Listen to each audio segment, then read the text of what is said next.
Listen up, black boy. Know your place. This entrance is for white members only. Can't you read? Or are you too dumb to understand English? Wade Clark grabs the leather portfolio and rips it from the man's hands. Papers explode across the parking lot. Then he shoves him, both palms to the chest.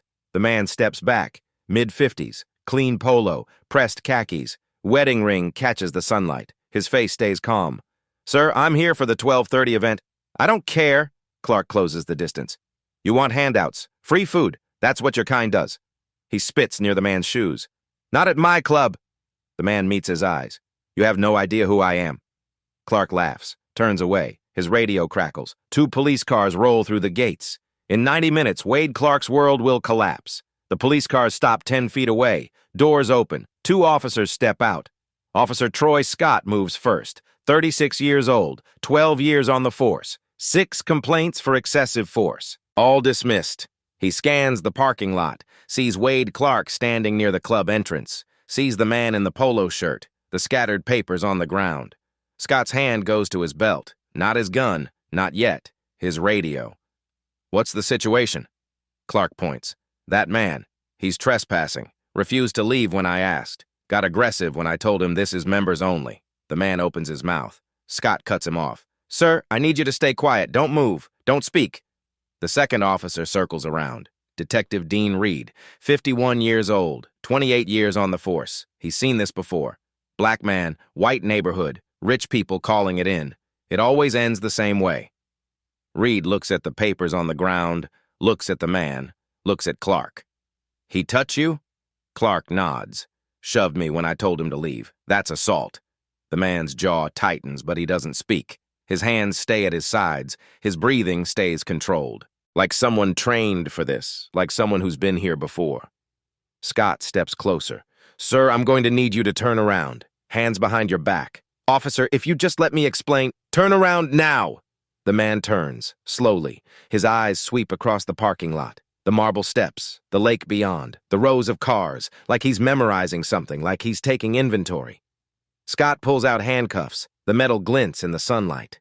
Behind them, more cars pull into the lot. Early arrivals. A woman in a sundress. A man in a blazer. They slow down, start watching, start pulling out phones. Reed notices. Troy, maybe we should... I've got this. Scott grabs the man's wrist, pulls it behind his back. The handcuff clicks shut. The man doesn't resist, doesn't fight, just stands there. But his voice comes out steady, clear, loud enough for the gathering crowd to hear. My name is Trent James. I'm a United States Senator, and you're making a mistake. Scott laughs, clicks the second cuff shut. Sure you are, buddy, sure you are. The crowd grows, 5 people, then 10, then 15. Phones out, recording. Scott tightens the cuffs. A senator, right, and I'm the president. Reed steps forward, studies the man's face. Something flickers in his eyes. Recognition, doubt, but he shakes his head. Troy's right. We get this story every week. Someone claims they're important. Someone claims we made a mistake. The man, James, stays calm. Check my wallet. Left pocket. You'll find my Senate ID. Scott reaches into the pocket, pulls out a leather wallet, flips it open. There's a driver's license, credit cards, and a badge. United States Senate, Trent James, official credentials. Scott stares at it. His face goes pale. For 3 seconds, nobody moves. Then Clark's voice cuts through. That's fake. Has to be. Look at him. Does he look like a senator to you?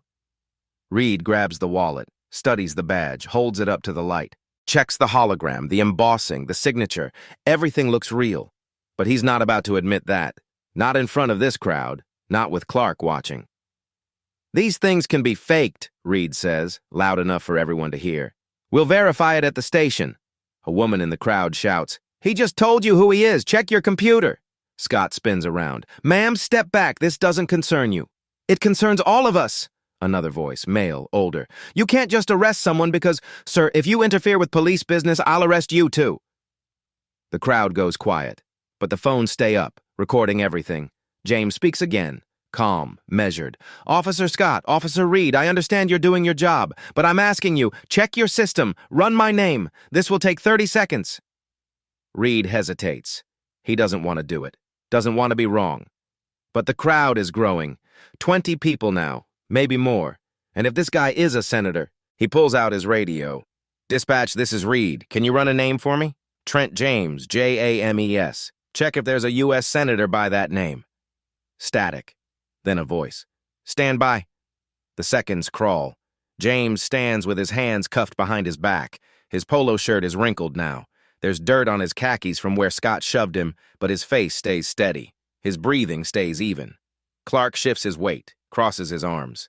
This is a waste of time. He's lying, I can tell. A new voice joins the crowd. That is Senator James. I voted for him. Another voice. I've seen him on TV. That's definitely him. Reed's jaw clenches. His radio crackles. Detective Reed, we have a Trent James, United States Senator. Second term, Judiciary Committee, Civil Rights Subcommittee. That your guy? Reed's hand freezes on the radio. He looks at Scott. Scott looks at James. The parking lot goes silent.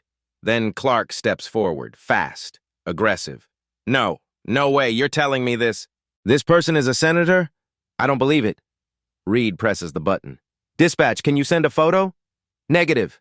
System's down for maintenance, but I'm looking at his official page right now. 53 years old, gray hair, African American. Matches your description. Reed looks at James. Gray hair, 53, African American. Everything matches. Scott takes a step back. His face drains of color. Oh, God. But Reed isn't ready to back down. Not yet. Not with everyone watching. Dispatch, is there any active investigation on this individual? Any warrants? Anything that would justify detainment? Negative. Clean record. Any reports of stolen Senate credentials? Negative. Reed releases the button. Silence hangs heavy. The crowd waits. Clark waits. James waits. Then Reed makes his decision. We still need to verify at the station. Credentials can be forged. We need to confirm identity through proper channels. A gasp from the crowd. Someone yells. You just confirmed it! Let him go! But Reed shakes his head. Protocol is protocol. If he's really a senator, this will be cleared up in 20 minutes.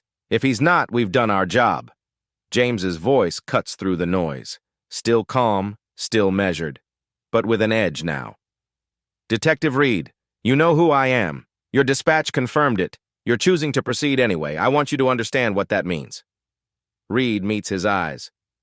It means I follow the law, even when it's inconvenient. The law says you need probable cause. What crime do you believe I committed? Trespassing, assault, resisting. I haven't trespassed. This club is private property, but I was invited. I haven't assaulted anyone. You have only Mr. Clark's word against mine, and I haven't resisted. I've complied with every instruction. Clark jumps in. He shoved me. I told you that. James turns his head, looks at Clark. I never touched you. You shoved me. You threw my belongings. There are witnesses. The woman in the sundress raises her hand. I saw it. The club manager pushed him first. The man in the blazer nods. That's what I saw too. Reed's radio crackles again. Detective, we're also showing Senator James is scheduled for an event at the Lakeside Country Club today, 12:30 p.m., fundraiser luncheon. The words hit like a bomb. Clark's face goes white. His mouth opens, closes, opens again. What? Reed presses the button. Say again? Senator James has a campaign event scheduled at that location. Today, he's the guest of honor. The crowd erupts, voices overlapping, shouting, some at the officers, some at Clark. Scott's hands shake as he reaches for his cuff keys. Sir, I'm sorry, I didn't... But Reed grabs his arm, stops him. Not yet. Scott stares at him. Dean, he's a senator. At his own event, we need to... I said not yet. Reed's voice drops low, hard. We verify at the station, by the book, every step documented. Because if this goes wrong, if there's any doubt, it's our careers. James speaks softly, so softly the crowd leans in to hear. Detective Reed, you're not protecting your career. You're ending it. Reed's jaw sets. Get him in the car. Scott hesitates, looks at the crowd, looks at Reed, looks at James. Then he takes James by the arm and walks him toward the patrol car. The crowd follows, recording, shouting. A woman is crying. A man is on his phone, voice urgent. Yes, I'm calling the news. You need to get down here now.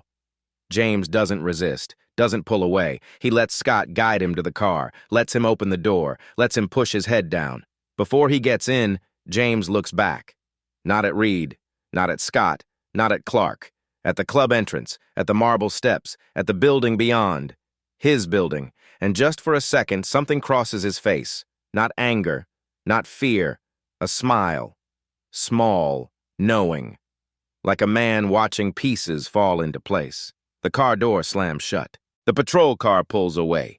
James sits in the back seat, hands cuffed behind him. Metal digs into his wrists. He watches through the window as the marble steps disappear. Scott drives. Reed sits passenger side. Neither speaks for the first mile. Then Reed turns around. "This is procedure. We're not targeting you." James meets his eyes. "You know that's not true. We're following protocol. You're following Wade Clark's lies." Reed turns back. Silence fills the car. They pass downtown. Office buildings, restaurants, people walking dogs, normal Saturday life. Nobody knows a senator is handcuffed in this car. Scott breaks the silence. "Dean, I really think we should drive. But if he is, I said drive." Scott's knuckles go white on the wheel. James leans his head back, closes his eyes. His body camera is still running, hidden in his belt buckle. Battery good for 6 hours, recording everything, their choices, his compliance, every word they say. The station appears ahead. Old brick building, American flag hanging limp. 2 patrol cars in the lot. Scott parks, opens James's door. "Watch your head." James steps out. Sun beats down. Sweat runs down his back. Wrists ache. But he walks steady, head up, shoulders straight. Inside, the station smells like coffee and floor cleaner. The desk sergeant looks up. His eyes widen. "Is that—" Reed cuts him off. "We need a holding cell. Pull up his file. Full background check." The sergeant stares. "I think that's Senator." "Just do it." The sergeant nods, points down a hallway. "Cell 3. They walk James past offices, past a break room where 2 officers eat lunch. Both stop mid-bite. One pulls out his phone. Reed sees it. "Put that away now." The officer pockets the phone. Cell 3 is small. Concrete walls, metal bench, single toilet, fluorescent light buzzing overhead. The air is stale and heavy. Scott unlocks the cuffs. James rubs his wrists. Red marks circle both. Deep impressions. They'll bruise. "We'll be back soon," Scott says quietly, almost apologetic. "Do you need water?" "Troy." Reed's voice is sharp. "Let's go." The door clangs shut. Lock clicks. James sits on the metal bench. Breathes. In through the nose, out through the mouth, a technique from law school, before his first big case. Outside, voices carry. "Dean, this is insane. We need to call someone. The chief, the mayor." "We verify first." "Verify what?" "Dispatch confirmed. His event starts in—" Scott checks his watch. 45 minutes. 300 people are waiting." "Then they can wait longer." Footsteps fade. James opens his eyes, looks around the cell. Scratched walls, stained floor, graffiti carved into the bench. Justice is a lie. He traces the letters with one finger, wonders who wrote it, wonders if they found justice eventually. Then he stands, walks to the door. Through the small window, he sees the desk sergeant at his computer, typing, stopping. His face goes pale. He picks up a phone, talks urgently. James steps back, waits. 5 minutes pass, then 10. The door opens. A woman enters. Officer Lynn Gray, 32, 5 years on the force. She carries a clipboard. Her face is professional, but her eyes show concern. "Senator James, I need to ask questions." James nods. "Of course." She sits, clicks her pen. "Mr. Clark claims you became aggressive, says you shoved him. True?" "No." "Did you make physical contact?" "He made contact with me. He shoved me, through my property. There were witnesses." Gray writes, "The officers said you resisted detention. I complied with every instruction. Check their body cameras." She stops writing, looks at him. "You seem very calm." James meets her eyes. "Officer Gray, I spent 20 years as a civil rights attorney, 9 years as a senator. I've seen this happen to others hundreds of times. I never thought it would happen to me. But now that it has, I know exactly what comes next." "What's that?" "The truth, one way or another." Gray stands, closes her clipboard. "I'll be back." She leaves, door locks. James sits. His watch says 11:45. In 45 minutes, 300 guests arrive at the club. Wade Clark has no idea what he's started. Officer Lynn Gray walks back to the front desk. Her clipboard feels heavier than it should. The desk sergeant is still on the phone. His voice is low, urgent. "Yes, sir, I understand, but he's already in holding.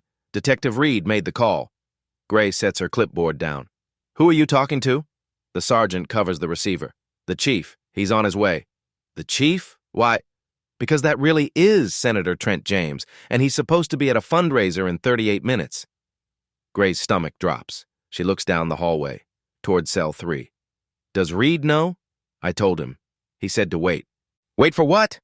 The sergeant doesn't answer, goes back to his phone call. Gray pulls out her phone, opens a browser, types Senator Trent James.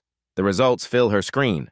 Official Senate page, news articles, photos. The man in those photos matches the man in cell 3. Same face, same eyes. She clicks an article from 2 weeks ago. Senator James pushes police reform bill through committee. Her breath catches. She keeps reading. The bill targets excessive force, requires body cameras, mandates de-escalation training, removes qualified immunity for officers who violate civil rights. Officer Troy Scott appears beside her, looks at her phone. His face goes white. Oh God, Lynn, we arrested the guy writing laws about us. I know. We cuffed him. Reed told him he looked like a criminal. Gray closes her phone. Where is Reed? His office. On the phone. They walk down the hallway. Stop outside Reed's office. The door is cracked. Reed's voice carries out. I understand the optics, but we can't just let him walk because he's a senator. That's special treatment. Silence. He's listening. No, sir. I'm not trying to make a point. I'm trying to do my job. More silence. Yes, sir. I'll wait for you to arrive. Reed hangs up. Sees Gray and Scott in the doorway. His jaw tightens. Something you need? Gray steps inside. Sir, I reviewed the facts. Mr. Clark's statement doesn't match witness accounts. 3 people said Clark initiated contact, not Senator James. So? So we have no probable cause. Trespassing doesn't apply. He was invited. Assault doesn't apply. He never touched Clark. Resisting doesn't apply. He complied. Reed leans back. He could have left when Clark asked. He didn't. That's defiance. That's not a crime. It is when the property owner says so. Gray shows Reed her phone. The property owner is Senator James. He owns 51% of the club. Lakeview Holdings. Public record. The words hang. Scott steps forward. He owns the club? Gray nods. Has for 18 months. Wade Clark works for him. Reed's face doesn't change, but his hand tightens on his desk. That doesn't change anything. Clark manages the property. He has authority. Not over the owner. Sir, we arrested a man for trespassing on his own property. Reed stands, walks to his window. A news van pulls in. Channel 7. Reporter jumps out. Camera crew follows. How did they? Someone at the club called them, Scott says. 20 people were recording. It's probably already online. Reed's jaw works. He's trapped. He knows it, but he's not backing down. We follow procedure. We verify everything. We document everything. When the chief arrives, we present our case. Gray's voice is quiet. Sir, with respect, we did everything wrong. Reed turns. His eyes are hard. Officer Gray, are you questioning my judgment? I'm questioning the arrest. The evidence doesn't support it. Then maybe you should go back to patrol. Let detectives handle detective work. The insult lands. Gray's face flushes, but she doesn't back down. Senator James asked me to review the body camera footage. All of it. His compliance. Clark's aggression. The witness statements. Are you going to let me do that? Or bury it? Reed steps closer. Careful, officer. I'm being careful, because if this goes to court, if this becomes federal, every decision we make right now matters. Scott clears his throat. Dean, she's right. The front door opens. Voices in the lobby. Loud. All 3 officers rush to the front desk. A man in an expensive suit stands at the entrance. Mid-60s. Silver hair. Briefcase. Behind him, 2 more people. A woman with a tablet, a younger man with a camera. The man speaks. Calm but authoritative. I'm Richard Hayes, attorney for Senator Trent James. I'm here to see my client. The desk sergeant looks at Reed. Reed doesn't move. Hayes continues. I'm also here to inform you that Senator James's office has been trying to reach him for 40 minutes. His chief of staff, his campaign manager, his wife, none of those calls were allowed through. He's in custody. He doesn't have phone privileges yet. He's a United States senator. He has the right to contact his attorney, his office, his family. You've denied all of that. Hayes opens his briefcase, pulls out a folder, sets it on the desk. These are copies of Senator James's credentials, his Senate ID, his security clearance, his ownership documents for the Lakeside Country Club, his invitation to today's event. He pulls out more papers. This is a complaint filed with the state attorney general. This is a request for immediate release. And this is a letter to the chief demanding full investigation. The woman steps forward. I'm Rebecca Cole, Senator James's communications director. We have statements from 18 witnesses. All contradict Mr. Clark's account. All confirm Senator James was the victim, not the perpetrator. The young man raises his camera.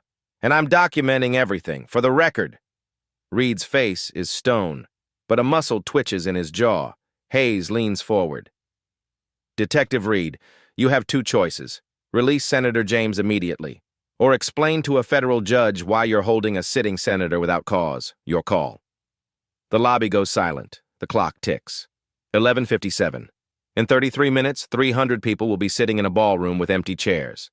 Reed looks at Scott, at Gray, at the desk sergeant, then back at Hayes. I need to make a phone call first. Hayes nods. You have 5 minutes. Reed walks into his office, closes the door, picks up the phone. He dials, waits. 3 rings. This is Chief Morrison. Chief, it's Reed. We have a situation. I know. I'm 10 minutes out. Do not do anything until I get there. Sir, his attorney is here, demanding release. He's giving me 5 minutes. A pause on the other end. Then Morrison's voice drops. Dean, listen very carefully. You do not release him without my direct order. You do not let that attorney intimidate you. We document everything. We follow every protocol. Understood? Yes, sir. 5 minutes becomes 10. 10 becomes 15. Stall. I'm almost there. The line goes dead. Reed sets the phone down. His hand is shaking. He steadies it, breathes, opens the door. Hayes is waiting, standing exactly where Reed left him. Briefcase closed, arms crossed. Well? The chief is en route. He'll be here in 10 minutes. We'll make our decision then. Hayes' eyes narrow. I gave you 5 minutes, not 15. The chief needs to be involved. This is his jurisdiction. Your 5 minutes are up. Release my client or I'm calling a federal judge right now. Reed's jaw sets. Then call. Hayes pulls out his phone, starts dialing. Meanwhile, across town, the Lakeside Country Club parking lot is filling. Cars arriving, guests in suits and dresses, checking phones, looking confused. A woman approaches the entrance, stops a valet. Has Senator James arrived yet? The valet shakes his head. Haven't seen him, ma'am. Inside the ballroom, round tables are set. White linens, centerpieces, place cards. At the head table, one chair sits empty. A nameplate in front of it reads, Senator Trent James. Rebecca Cole stands near the entrance, phone pressed to her ear. Her voice is tight. I don't care what they're saying. He was arrested at his own club. We need this on every network, now. She hangs up, dials again. Yes, this is Rebecca Cole. I'm calling for CNN. We have breaking news. In the police station lobby, Hayes finishes his call. Looks at Reed. Judge Martinez is on standby. She's prepared to issue a writ of habeas corpus. You'll be in contempt within the hour. Reed's face doesn't change, but sweat beads on his forehead. Gray steps forward. Sir, maybe we should... Officer Gray, step back. She doesn't move. Sir, the chief isn't here yet, but the attorney is, and the law is clear. Scott joins her. Dean, we can't hold him, not legally. Reed turns on them. Are you two questioning me? In front of civilians? The lobby goes quiet. Then a new voice from the hallway, calm, steady, carrying weight. Detective Reed, I'd like to speak with my attorney now. Everyone turns. James stands at the cell door, hands gripping the bars, face composed, but his eyes are sharp, focused. Hayes walks toward the hallway. Senator. Reed blocks him. You can't go back there. That's my client. I have a right, not without supervision. Hayes' voice drops. Dangerous. Detective, you're violating his 6th Amendment rights, his 5th Amendment rights, his 4th Amendment rights. At this point, you're not just making mistakes, you're committing crimes. The word hangs. Crimes. Reed's radio crackles. All units be advised. Chief Morrison is 2 minutes out. Hayes checks his watch. Your chief better have a good explanation. Because in 30 minutes, Senator James is supposed to address 300 constituents. And every second he's in that cell is another second of unlawful detention. James's voice carries from the hallway. Richard, it's fine. Let them wait. Let them make their choices. Hayes turns. Senator, I strongly advise, let them wait. I want the chief here. I want this documented every second. Reed and Hayes lock eyes. The front door opens. Chief Morrison walks in. Chief Morrison is 60 years old, gray suit, polished shoes, 35 years on the force. He walks in like he owns the room. He looks at Hayes, at Reed, at the news crew outside. Detective Reed, my office, now. Reed follows. The door closes. Through the glass, Morrison talks fast. Urgent. Reed responds. Morrison's face darkens. He points toward the cells. 2 minutes later, they emerge. Morrison approaches Hayes, extends his hand. Mr. Hayes, I'm Chief Morrison. I apologize for the delay. Hayes doesn't shake. Resolve it by releasing my client. We need to complete our investigation first. Investigation of what? You arrested a senator on his own property based on lies. Morrison's smile is tight. He turns to the desk sergeant. Bring Senator James to interview room 2. They wait. Outside, more news vans arrive. Channel 4, Channel 9, national networks.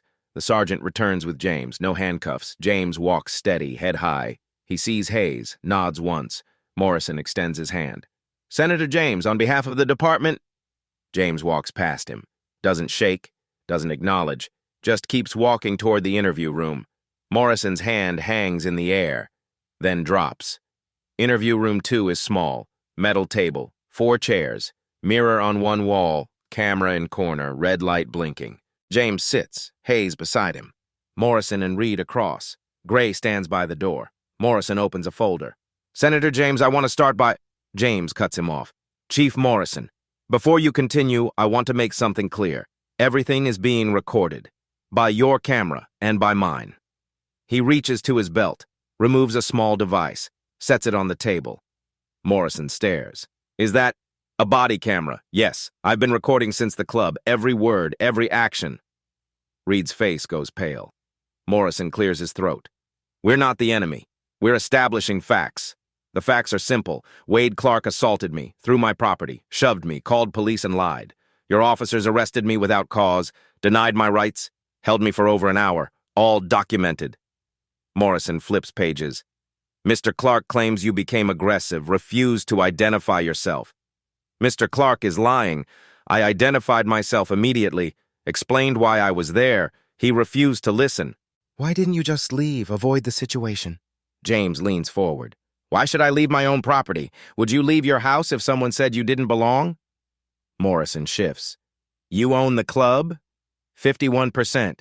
Through Lakeview Holdings, LLC, 18 months. Wade Clark knows this. I attend board meetings, review financials, approve the renovation budget last quarter.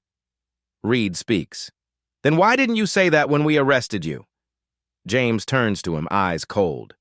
I told you I was there for an event. I told you I was a senator. I told you to check your system. You chose not to believe me. You chose unlawful arrest. Why would saying I own the property make any difference when you'd already decided I was lying?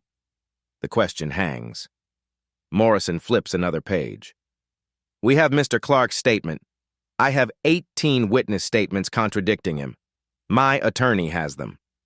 Morrison's jaw tightens. We'll review everything. But I need your version. For the record, James sits back. You want my version? I arrived at my club at 11:25, 90 minutes early for my fundraiser. Wade Clark intercepted me, used racial slurs, physically assaulted me, called police, fabricated charges. Your officers refused to verify my identity properly, arrested me, humiliated me in front of witnesses, violated my constitutional rights. And now you're acting like this is reasonable investigation instead of catastrophic failure. Silence. Morrison closes his folder. Senator, I understand you're upset. I'm not upset, Chief. I'm documenting. There's a difference. Hayes places a hand on James's arm. Senator, perhaps? James shakes his head. No, they want facts. Let's give them facts. He pulls out his phone, sets it on the table. I want to file formal complaints against Wade Clark for assault and false report, against Officer Scott and Detective Reed for unlawful arrest, civil rights violations, and denial of due process. Do you have the forms, or should my attorney draft them? Morrison's face is stone, but his eyes show something else. Fear. Morrison stands. Senator James, you're free to go. The arrest is voided. We'll process paperwork immediately. James doesn't move. Voided? Yes, charges dropped. You're no longer in custody. That's not what I asked. I want it expunged, erased from my record, like it never happened.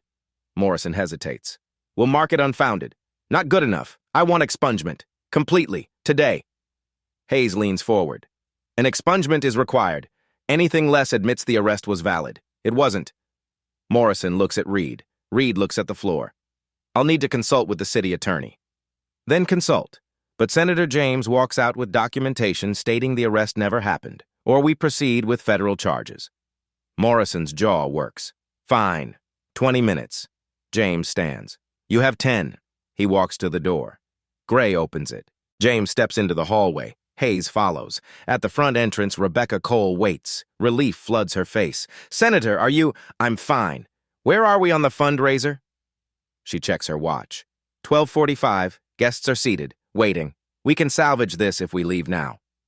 James looks through the window. News crews, cameras, crowd gathering. How many witnesses at the club? 18 confirmed statements, all supporting your account. We have video, multiple angles. James nods. Good. Send copies to Hayes. File with the State Attorney General. Make sure every outlet has access. Already done. CNN wants a statement. So does NBC. Washington Post runs the story in 20 minutes. James pulls out his phone. 17 missed calls. His wife, his chief of staff, the Senate Majority Leader. He dials. His wife answers immediately. Trent, are you— I'm okay, I'm out, heading to the fundraiser. Forget the fundraiser, come home. I can't. 300 people showed up. They deserve to see me. Her voice breaks. You were arrested, handcuffed, put in a cell. I know, but if I don't show up, they win. Clark wins. Reed wins. Silence. Then she speaks, quiet but firm. Then go. Make them regret everything. James closes his eyes. I will. He hangs up, looks at Hayes. The expungement? Hayes checks his phone. Morrison sent it. Signed. The arrest is officially void. James takes the document, folds it, pockets it. Then let's go. But as he walks toward the door, his hand tightens around his body camera. The real fight hasn't started yet. The drive takes 12 minutes. James sits in the back of Rebecca's car. Hayes in the passenger seat. Nobody speaks. James stares out the window, past the police station, past downtown, toward the lake, toward the club. His phone buzzes. Text from his chief of staff. Senate Majority Leader wants you to call, ASAP. He ignores it. Another text. Press conference scheduled for 3 p.m. You need talking points. He ignores that too. Rebecca glances in the rearview mirror. Senator, what do you want to say when we arrive? Nothing yet? Let them wait. The guests are confused, worried. Some are leaving. Let them leave. The ones who stay matter more. They pull into the club parking lot. It's packed now. Cars everywhere. News vans lining the street. Reporters with microphones. Camera crews setting up. James steps out, straightens his polo, brushes dirt off his khakis. The torn collar is visible. The scuff marks on his shoes. The red marks on his wrists. He doesn't hide any of it. A reporter rushes forward. Senator James, can you comment on your arrest? James walks past her, toward the entrance, toward the marble steps where Wade Clark humiliated him 2 hours ago. Clark isn't there now. Smart. Inside, the ballroom is silent. 300 people in chairs. All eyes turn toward the entrance, toward James. He walks down the center aisle, every step deliberate, every eye on him. Some people gasp, some pull out phones, some just stare. At the head table, his empty chair waits, his nameplate still there. James doesn't sit. He walks to the podium, adjusts the microphone, looks out at the crowd. Thank you for waiting. I apologize for my delay. As many of you have heard by now, I was arrested this morning, right here, in this parking lot, by police who were called because the club manager believed I was trespassing. Murmurs ripple through the crowd. James continues. Wade Clark told officers I didn't belong here, that I was aggressive, that I assaulted him. All of that was a lie. He reaches into his pocket, pulls out a small remote, clicks it. A screen descends behind him. A projector turns on. But I don't expect you to just take my word for it. Let me show you what actually happened. The screen flickers. Then video appears. It's parking lot footage, security camera angle. Timestamp, 11:27 a.m. James walks into frame, carrying his portfolio. Calm, heading toward the entrance, Wade Clark steps into his path. The video has no audio, but body language tells the story. Clark's aggressive posture, his pointing finger, James trying to explain, Clark grabbing the portfolio, ripping it away, papers flying. Then Clark shoves James, both hands to the chest. James stumbles backward. The crowd gasps. The video continues. James stays calm, tries to speak. Clark gets in his face, spits near his feet. Someone in the crowd stands. Oh my God! James clicks the remote again. The video switches angles. Valet camera this time. Closer, clearer. Clark's mouth moves, racial slurs impossible to miss even without audio, his finger jabbing James's chest, his hands shoving again. Then police arrive, 2 cars. Scott and Reed step out. Clark points at James, gestures wildly. James tries to explain. Scott cuts him off. Handcuffs come out. The crowd watches in silence as James is forced to turn around, as cuffs click shut, as he's walked to the patrol car. But then the camera catches something else. Clark's face. After James is in the car, after the doors close, he's smiling, laughing, high-fiving one of the valets. The crowd erupts, voices overlapping, angry, shocked. James clicks the remote again. The screen goes black, then new footage appears. That was the visual evidence. Now let me show you the audio. A waveform appears on screen, audio player interface. James clicks play. Wade Clark's voice fills the ballroom, tinny, recorded, but clear. Listen up, black boy. Know your place. This entrance is for white members only. Silence in the ballroom. Absolute silence. The recording continues. Clark's insults, his threats, his lies to the officers. Then a new voice. Officer Scott. I don't care if you're the president. Laughter from Scott. Reed joining in. The recording plays James's calm responses. His identification. His explanation. All ignored. Then the 911 call. Clark's voice. Yes, we have a suspicious black male, mid-50s, refusing to leave. Definitely doesn't belong here. Probably trying to crash the event. The pause. No, ma'am. He's not a member. I know all our members. This is someone undesirable. The crowd is on their feet now. Some crying, some shouting. The anger is palpable. James lets the moment breathe, lets them feel it. Then he clicks again. And now the documents. The screen shows an email from Wade Clark to Officer Troy Scott, dated 3 days ago. Subject, problem body. That senator is coming Saturday, the black one pushing police reform. You know what to do. Make it stick. Scott's reply, understood. I'll be on duty that morning. The crowd explodes, voices shouting, people standing, some heading for exits, some calling police themselves. James raises his hand. The room quiets. There's more. He clicks again. Another email. Clark to the club's board president. Dated 6 months ago. We need to address the ownership situation. Having him as majority shareholder is destroying our reputation. Members are complaining. We need to find a way to force him out before he ruins us completely. Board president's reply. Agreed. Legal is exploring options. Keep this quiet. James lets that sit. Then clicks again. More emails. A thread. Clark coordinating with board members. Planning ways to create problems for James, to document incidents that would justify banning him from the property he owns. One email suggests catching him in violation of club rules. Another suggests manufacturing complaints from members. A third suggests involving law enforcement if necessary. The conspiracy laid bare. Every message, every plan, every racist attempt to force out the black owner they never wanted. The crowd is in chaos now. Reporters rushing to doors to file stories. Guests recording on phones. Board members in attendance trying to leave quietly, but James isn't done. One more thing. He reaches to his belt, removes his body camera, holds it up. This device has been recording since I arrived this morning. Everything you just saw, that was from security cameras and phones. But I have my own recording too. 6 hours of footage. Every word, every action, from every angle. He sets it on the podium. I'm a United States Senator, chairman of the Senate Judiciary Committee's Civil Rights Subcommittee. For the past 18 months, I've been investigating discrimination at exclusive clubs across this country. The Lakeside Country Club was case number 7 in my research. The room goes silent again. I purchased majority ownership specifically to document what happens when a black man tries to integrate these spaces. I hired investigators. I recorded meetings. I documented membership rejections. And this morning, I conducted what my team calls a stress test. I arrived early, alone, dressed casually to see how I'd be treated when my power wasn't obvious. He pauses. Lets that sink in. Wade Clark failed that test spectacularly, as did Officers Scott and Reed, as did Detective Reed, and as did this club's board of directors. James picks up a folder from the podium, opens it. These are the results of my investigation. 47 membership applications from people of color, rejected. Over the same period, 112 applications from white applicants. 112 approved. He drops the folder. Pages scatter. This is a federal civil rights violation. The FBI's Civil Rights Division opened a formal investigation 3 weeks ago. This morning's incident isn't just local news. It's federal evidence.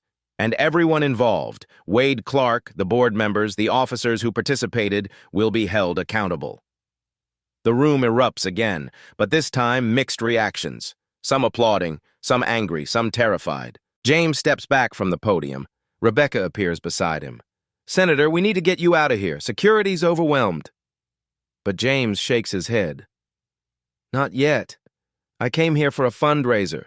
These people came to support my campaign. They deserve that." He turns back to the microphone. "If you'd like to leave, I understand. This has been a difficult morning, but if you'd like to stay, I'd be honored to answer your questions, to hear your concerns, to talk about why I'm running for re-election and why moments like this morning prove we still have so much work to do." Slowly, people sit back down. Not everyone, maybe half. But that's enough. James sits in his chair at the head table, the one with his nameplate. And for the first time all morning, he smiles. Not because he's happy, but because the evidence is out there now, undeniable, documented, public, and there's no taking it back. The fundraiser continues. Questions come. James answers. Honest, direct, no spin. A woman in her 60s raises her hand. "Senator, why didn't you identify yourself immediately? Why let it escalate?" James considers. "Because thousands of black men are treated exactly like I was this morning, but they're not senators. They don't have attorneys on speed dial. They don't have body cameras or federal protection. If I had pulled rank immediately, the lesson would have been respect power. But the lesson needs to be respect humanity. Every person deserves dignity, regardless of title, regardless of race." Applause, some crying, another question. A younger man. "What happens now? To Clark? To the officers?" Wade Clark has been fired. The club's board voted unanimously 30 minutes ago. He's also facing criminal charges. Assault, filing a false police report, conspiracy to violate civil rights. Murmurs through the crowd. Officer Troy Scott and Detective Dean Reed are suspended pending investigation. The FBI is reviewing their body camera footage, their text messages with Clark, their history of complaints. If charges are filed, they could face federal prosecution. A man in the back stands. "And the club? What happens to this place?" James looks around the ballroom. The chandeliers, the white tablecloths, the lake view. The Lakeside Country Club will undergo significant changes. The current board is resigning. A new board will be appointed, one that reflects our community. Our membership policies are being rewritten. Staff will receive mandatory anti-discrimination training, and we're establishing a scholarship fund, $1 million, for students of color pursuing careers in law and public service. The applause is louder now.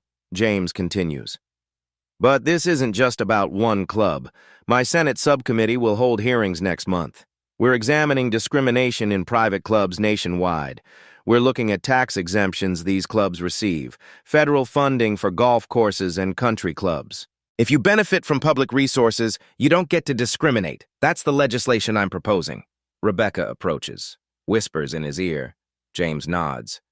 "I'm told we have some unexpected guests." The ballroom doors open. Officer Lynn Gray enters. Behind her, 3 other officers, not in uniform, street clothes. Gray approaches the microphone. James steps aside. "Senator James, my name is Officer Lynn Gray. I was at the station this morning. I witnessed your arrest, and I want to say publicly, what happened to you was wrong, completely wrong. Detective Reed ignored evidence. Officer Scott used excessive force, and I didn't speak up loud enough to stop it." Her voice cracks. "I became a police officer to serve my community, to protect people. But this morning, I watched my colleagues violate the rights of a sitting senator. And if they do that to you, how many others have they hurt? People without your resources, your platform." She looks at the crowd. "These 3 officers behind me, we're filing formal complaints against Reed and Scott. We're requesting an independent investigation, and we're calling for body cameras to be mandatory, always on, with footage stored independently so it can't be deleted or manipulated." The crowd rises. Standing ovation. Gray steps back. James returns to the microphone. "Thank you, Officer Gray. That took courage." His phone buzzes, text from his chief of staff. CNN just reported it. Wade Clark arrested 15 minutes ago. Reed and Scott suspended. FBI confirms investigation. James pockets the phone, looks at the faces. Some are donors, some are constituents, some are reporters. All are witnesses to something bigger than a fundraiser. I want to say one more thing before we end. The room quiets. This morning, I was humiliated, assaulted, arrested, thrown in a cell. For the crime of being black in a space someone decided I didn't belong. And I'm a United States Senator. I have power. I have resources, protection, but millions of Americans face this same treatment every day in their neighborhoods, at their jobs, in stores and schools, and they don't have what I have. He pauses, lets the weight settle. So yes, I'm angry. Yes, I want accountability. But more than that, I want change. Real change. Not performative, not symbolic. I want policies that protect everyone, training that works, accountability that sticks, and I want a country where a black man can walk into a country club or a coffee shop or a bank or his own home without fear. His voice drops, softer now, but carrying. This morning could have broken me. It could have made me cynical, made me give up, but instead it reminded me why I do this work, why I run for office, why I push for reform even when it's unpopular. Because if I don't fight, who will? If I don't use my platform, my privilege, my power to change the system, then what's the point of having any of it? The room is silent, every eye on him. So I'm asking you, don't just donate today. Don't just vote next November. Get involved, run for office, join a board, volunteer, speak up when you see injustice. Record it, report it, don't look away. Because change doesn't happen from the top down. It happens when every single person decides they've had enough, when every person says, not in my community, not on my watch. He steps back from the microphone. The applause starts slow, then builds, then becomes a roar. People on their feet, some crying, some cheering, some standing in silence, hand over heart. James doesn't bow, doesn't wave, just nods. Then he walks off stage, back through the center aisle, past the tables, past the donors, past the cameras. Rebecca falls in step beside him. That was incredible. We raised 400,000, double our goal. James barely hears her. He's looking at his phone. News alerts flooding in. Senator James exposes racist country club in viral speech. FBI expands investigation into police misconduct. White House calls for federal review of private club discrimination. He pockets the phone, looks at Rebecca. It's not about the money, it never was. I know, but it helps. He almost smiles. Yeah, it helps. Outside, news crews wait. Microphones ready, questions prepared. James straightens his torn collar, takes a breath, steps into the sunlight. The fight isn't over. It's just beginning. But for the first time all day, he feels ready. 3 weeks later, Senator Trent James stands in the Senate chamber. The same polo shirt from that morning hangs framed on his office wall now. Torn collar, scuff marks, a reminder. Today he wears a suit. Navy blue, American flag pin on the lapel. The chamber is full, every seat occupied, cameras rolling, C-SPAN broadcasting live. He steps to the podium, looks at the faces around him, some supportive, some skeptical, some openly hostile. He doesn't care. Senate Bill 2847, the Equal Access and Accountability Act. His voice is steady, calm, the same voice that stayed level when handcuffs bit his wrists. This bill does 3 things. First, it removes tax exemptions from any private club that discriminates based on race, religion, or national origin. Second, it makes body cameras mandatory for all law enforcement with footage stored in independent databases. Third, it removes qualified immunity for officers who violate constitutional rights. Murmurs ripple through the chamber. James continues. Some will call this radical. Some will say I'm overreacting to one incident. But that morning at the Lakeside Country Club wasn't one incident. It was a window into a system that's been broken for generations. He pauses, looks directly at the camera. Wade Clark is awaiting trial. Officer Troy Scott and Detective Dean Reed face federal charges. The Lakeside Country Club has integrated its membership. 50 new members of color joined last week. And the FBI has expanded investigations into 47 similar clubs nationwide. His hand rests on the podium. On the wood where thousands of laws have been debated, passed, changed the country. Change is slow, justice is slower, but it comes when enough people say enough, When enough voices join together, when enough witnesses refuse to look away. He steps back. The vote is called. The bill passes, 62 to 38. James walks out of the chamber, past reporters, past colleagues, into the hallway where Rebecca waits. We did it. He nods. We started it. Because this was never about one arrest, one club, one morning. It was about every morning after. Every black man who walks into a space and wonders if today is the day. Every woman who clutches her purse tighter. Every child who learns too young that the world sees them differently. The fight continues. It always does. But today, there's progress. And sometimes that's enough.